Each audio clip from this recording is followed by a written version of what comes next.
नमस्कार दोस्तों तिब्बत में बौद्ध धर्म गुरु दलाई लामा के उत्तराधिकारी को चुने जाने का चर्चा अभी जोरों पर है। हालांकि दोस्तों अभी इसको लेकर कुछ खास बताया नहीं गया है, लेकिन दोस्तों धर्म गुरु ने अपनी खुद किताब में इस बात को संकेत दिए हैं कि जब वे 90 साल के हो जाएंगे तो उत्तराधिकारी के बारे में ऐलान करेंगे। और कल 6 जुलाई को दलाई लामा 90 साल के होने जा रहे हैं। अब ऐसे में दोस्तों सबको इंतजार है कि अगला दलाई लामा कौन होता है। तो आइए दोस्तों आज की वीडियो में जानते हैं कि नई दलाई लामा की खोज कैसी होती है, उनके चुनने जाने की प्रक्रिया क्या होती है। इसके अलावा दोस्तों इस वीडियो में हम लोग यह भी जानेंगे कि चीन से दलाई लामा को क्यों छुपाया जाता है, आखिर चाइना को दलाई लामा से क्या दुश्मनी है। तो दोस्तों आप मेरे साथ वीडियो के अंत तक बने रहे। तो चलिए वीडियो स्टार्ट करते हैं। दोस्तों सबसे पहले आपको बता दूं कि जो बौद्ध धर्म था वो आगे चल के 3 शाखाओं में बट जाता है। पहला है थेरवाद, दूसरा है महायान और तीसरा है वज्रयान। बौद्ध धर्म के मुख्य रूप से यही 3 शाखाएं हैं। इसके अलावा दोस्तों इसके भीतर भी कई उप शाखाएं और संप्रदाय होते हैं। दोस्तों तिब्बत में जो बौद्ध धर्म है वो वज्रयान की शाखा वाली।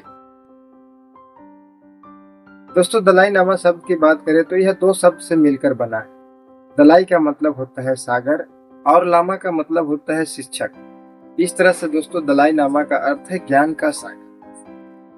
दोस्तों तिब्बती बौद्ध मानते हैं कि सभी प्राणी पिछले जन्म से इस वर्तमान जीवन में आते हैं और मृत्यु के बाद उनका पुनर्जन्म होता है। इसी कारण दोस्तों तिब्बती बौद्ध धर्म में दलाई लामा को करुणामय बुद्ध का अवतार माना जाता है। कहा जाता है कि यह दलाई लामा ऐसे प्रबुद्ध व्यक्ति होते हैं जिन्होंने मानवता की सेवा के लिए पुनर्जन्म का मार्ग चुनते हैं। दोस्तों तिब्बत में जो बौद्ध धर्म है उसमें दलाई लामा चुने जाने की प्रथा काफी सदियों पुरानी है।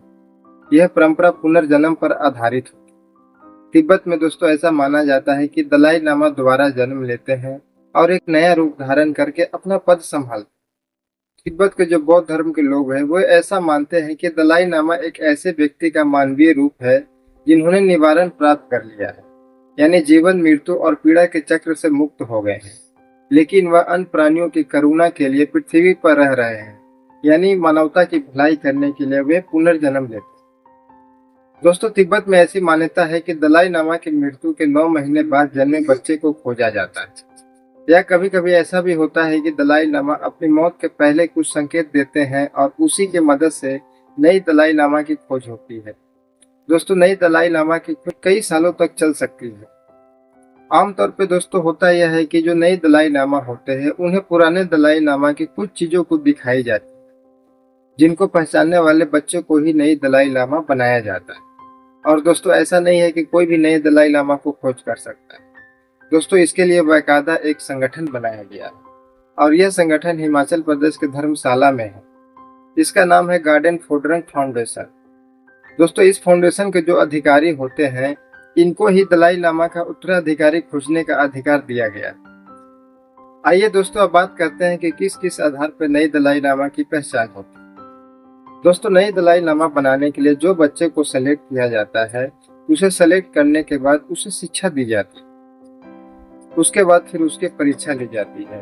अगर वह बच्चा परीक्षा के सभी पड़ावों को पार कर जाता है तो उसे दलाई लामा बनाने की घोषणा की जाती है। इसमें दोस्तों सबसे पहले उसे कुछ वस्तुएं दिखाकर पहचान कराई जाती है। और दोस्तों आपको बता दूं कि अभी के जो दलाई लामा है यह भी जब 2 वर्ष के थे तो 13वें दलाई लामा के कुछ चीजों को पहचान कर लिए थे। इसके अलावा दोस्तों सोने के कलश से नाम निकाल कर भी नए दलाई लामा की पहचान करने की एक प्रथा है। पहले दोस्तों कागज पर एक नाम लिखकर उसे सोने के कलश में छिपा दिया जाता था, लेकिन दोस्तों ऐसा कहा जाता है कि वह विशेष कलश अभी चीन के पास में है। इसके अलावा दोस्तों इंद्रधनुष से भी पहचान कराई जाती है।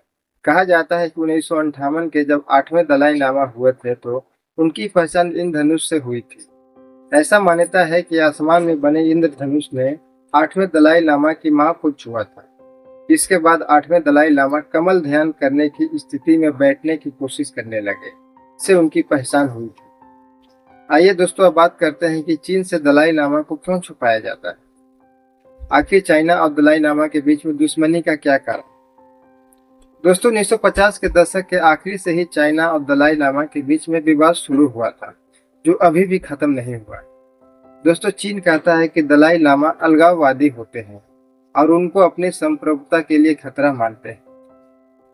यही वजह है कि जब दलाई लामा कभी भी कोई विदेश मंत्री से मिलते हैं या फिर वह किसी दूसरे देश की यात्रा पर जाते हैं तो चीन इस पे आधिकारिक बयान दर्ज करा के आपत्ति जताता है।